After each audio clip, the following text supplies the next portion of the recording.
तेलंगाना विधानसभा की 119 सीटों पर 30 नवंबर को मतदान होने हैं। इस चुनाव को लेकर अब राजनीतिक पार्टियों ने प्रचार प्रसार तेज कर दिया है। चुनाव प्रचार में राहुल गांधी और प्रियंका गांधी ने भी पूरी ताकत झोंक दी है। चुनावी रैली को संबोधित करते हुए राहुल गांधी ने सत्तारूढ़ पार्टी भारत राष्ट्रीय समिति पर हमला बोला। कुल्लू में चुनावी रैली के दौरान राहुल गांधी ने केसीआर, एआईएमआईएम और बीजेपी पर निशाना साधते हुए तीनों को एक ही पार्टी बताया।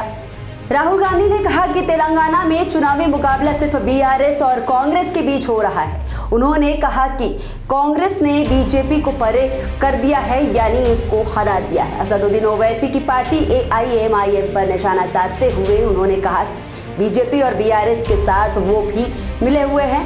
ये तीनों पार्टियां मिलकर तेलंगाना चुनाव में कांग्रेस को हराना चाहती है। उन्होंने कहा कि सदन में जो बीजेपी चाहती थी वो बीआरएस ने किया। राहुल गांधी ने कहा कि बीआरएस ने संसद में बीजेपी का साथ देते हुए किसान बिल, जीएसटी बिल को पूरा समर्थन दिया। राहुल गांधी ने सीएम केसीआर पर राजनीतिक हमले तेज करते हुए कहा कि उनके ऊपर ना सीबीआई, ना ईडी और ना इनकम टैक्स वालों की कोई इंक्वायरी है। इसका मतलब यह है कि सीबीआई, ईडी ने तेलंगाना के सीएम के खिलाफ कोई मामला दर्ज नहीं किया है।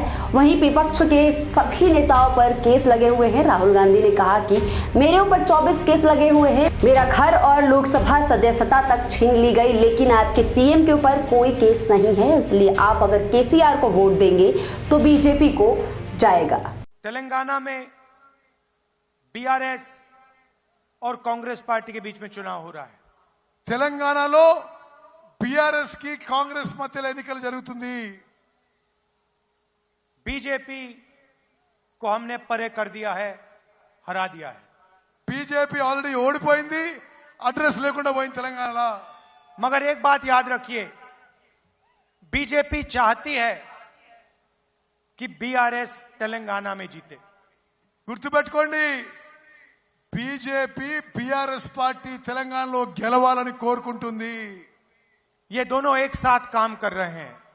బీజేపీ బీఆర్ఎస్ కలిసి ఉన్నాయి, బీజేపీ బీఆర్ఎస్ మిలాఖత్ అయి ఉన్నాయి। और इनके साथ एमआईएम भी मिली हुई है। వీళ్ళతో సహా ఎంఐఎం కూడా కలిసి ఉంది। अब देखिए, पार्लियामेंट हाउस में जो भी बीजेपी चाहती थी वो बीआरएस ने किया। పార్లమెంట్ లో బీజేపీ ఏం కోరుకుంటే బీఆర్ఎస్ దానికే మద్దతు పలుకుతుంది। किसान बिल में पूरा समर्थन दिया, పార్లమెంట్ లో అన్ని చట్టాలకి బీజేపీకి जीएसटी में पूरा समर्थन दिया। బీజేపీకి అన్ని విధాలుగా పార్లమెంట్ లో బీఆర్ఎస్ మద్దతు పలుకుతుంది। तो याद रखिए, ये तीनों पार्टियां एक साथ काम कर रही हैं, कांग्रेस पार्टी को हराने की कोशिश कर रही हैं। గుర్తుపెట్టుకోవాలి,